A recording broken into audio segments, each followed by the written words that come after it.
Can you remember who you were before the world told you who you should be? I was just a normal kid, a normal student who was attending his daily classes just before 4 years. What has changed? Why do people see me with different eyes right now?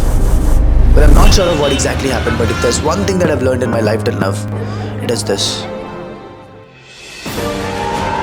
Do what your heart tells you to do. You're not bound to follow the orders and become a slave that they want you to.